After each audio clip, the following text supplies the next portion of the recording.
Kita bayangin ya, selama kurang lebih 20 tahun atau 15 tahun kita nggak pernah berinteraksi dengan buku, kemudian dalam waktu 1 atau 2 hari kita mau tubuh kita terbiasa dengan buku, itu impossible, itu nggak mungkin banget gitu. Pasti ada proses, pasti ada penolakan dalam diri kita, karena diri kita sudah terbiasa berada di zona yang nyaman, yang tidak membutuhkan kerja keras daripada otak dan juga pikiran tubuh kita gitu. Kan itu pasti di awal terjadi penolakan, dan itu hal yang lumrah gitu ya.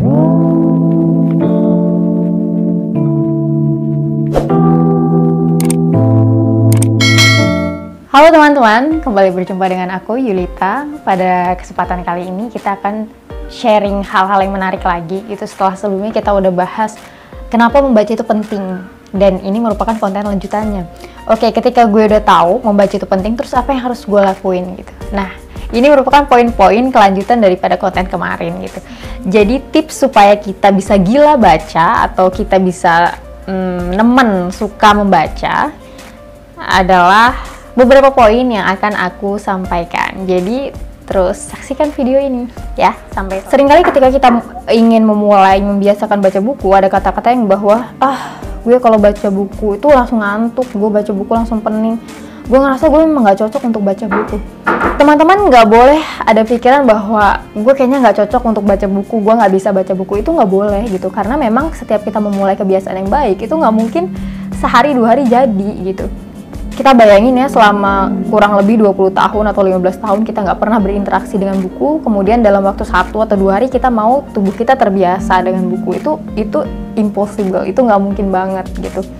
Pasti ada proses, pasti ada penolakan dalam diri kita, karena diri kita sudah terbiasa berada di zona yang nyaman, yang tidak membutuhkan kerja keras daripada otak dan juga pikiran tubuh kita gitu. Ini kita harus ekstra bekerja dengan berpikir gitu, merasakan, membiasakan. Itu pasti di awal terjadi penolakan, dan itu adalah hal yang lumrah gitu ya.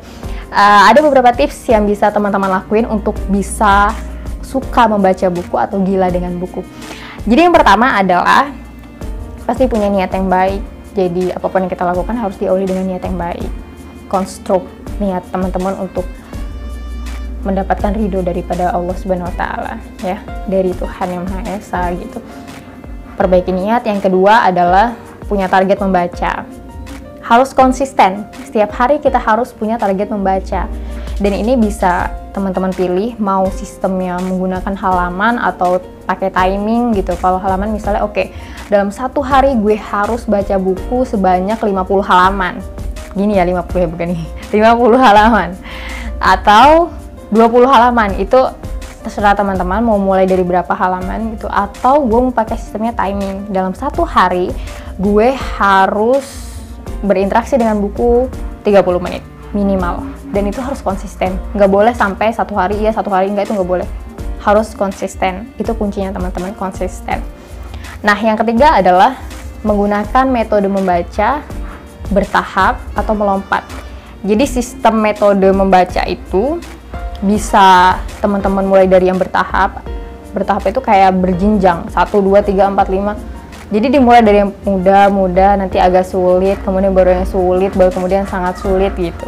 Jadi di awal misalnya teman-teman, gue mau biasain deh bacain novel-novel dulu, novel-novel yang ringan, atau gue mau komik dulu aja deh yang ada gambarnya, yang mudah untuk gue pahami gitu. Itu nggak masalah kalau teman-teman mau coba dari situ gitu. Atau teman-teman mau coba dari yang sistemnya melompat. Jadi sistem melompat itu adalah belajar yang menggunakan sistem nggak berurut, nggak 1, 2, 3, tapi langsung ke level 7 misalnya. Jadi begitu pertama kali membaca tuh, oh ya nih, gue suka membaca, gue udah nemuin buku yang bisa bikin gue jatuh cinta dengan membaca.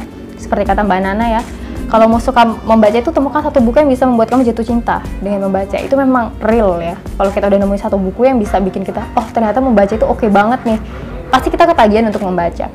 Nah, setelah sudah menemukan bukunya, langsung deh lompat ke level 7. Nggak ada lagi yang gue mau baca yang roman picisan dulu deh, mau baca yang cinta-cintaan remaja dulu, itu sudah nggak ada. Lu langsung lompat, baik ke filsafat atau tentang politik atau tentang keagamaan, misalnya Sapiens, Matinya Kepakaran, atau buku-buku karyanya Karen Armstrong dan lain-lainnya.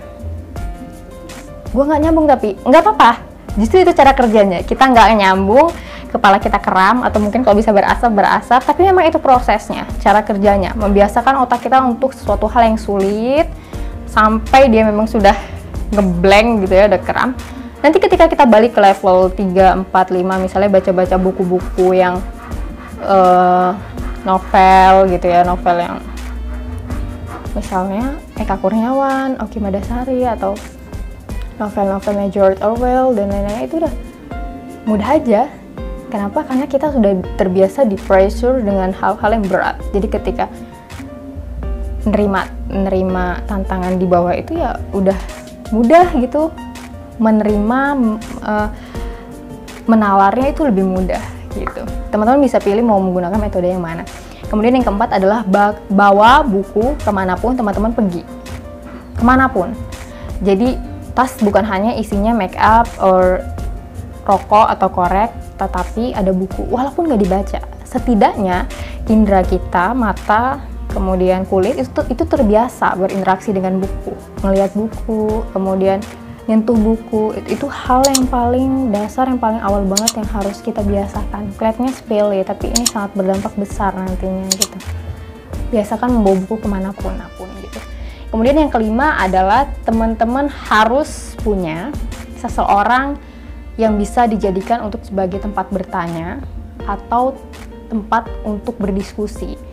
Teman-teman bisa join di sebuah komunitas yang memang bergerak di dunia literasi, atau teman-teman punya guru yang memang lu anggap ya bisa nih menjadi tempat bagi gue untuk mencari pencerahan gitu, atau punya kawan deket, kawan tongkrongan, atau punya pasangan yang memang bisa diajak untuk berdiskusi gitu. Karena ketika kita membaca tuh biasanya kita banyak dapat informasi baru gitu. Itu perlu kita sharing supaya kita bisa dapat perspektif atau pandangan yang berbeda gitu. Atau biasanya ketika kita mulai membaca ada kontradiksi antara karya A dan karya B gitu. Buku 1 sama buku 2 kok bertolak belakang gitu. Ini gimana ya, gue bingung gitu. Nah, ketika kayak gini kita bisa diskusikan kepada orang lain atau orang yang lebih paham daripada kita gitu. Jadi harus punya teman diskusi atau teman untuk bertanya. Kemudian yang terakhir adalah minta rekomendasi kepada orang yang memang sudah suka baca buku, mau itu guru atau teman. Yang jelas yang lu tahu bahwa nih dia ini memang suka nih dengan buku gitu. Karena apa? Supaya kita nggak salah milih. Misalnya gue mau baca buku yang sifatnya motivasi, yang seru, ada petualangnya tapi memotivasi gitu. Apa sih yang bagus gitu kan? Nanti kan akan direkomendasikan, misalnya lu baca aja Paulo Coelho The Alchemist gitu kan. Atau lu baca buku yang dari Indo misalnya, atau gue baca buku yang tentang keagamaan tapi yang ringan, yang fun gitu tapi maknanya dalam. Oh, baca aja bukunya buku Merasa Bodoh, Pintar saja Tidak Punya gitu, itu juga bagus. Atau buku-buku yang lainnya gitu, supaya kita dapat buku-buku yang bagus, yang berkualitas gitu. Karena membaca itu juga kita harus selektif memilih tulisan-tulisan yang bagus supaya perkembangannya meningkatnya tajam gitu. Oke, itu saja yang bisa aku sampaikan. Semoga bermanfaat untuk teman-teman semua. Terus semangat untuk memulai habit yang baik. Dadah, assalamualaikum.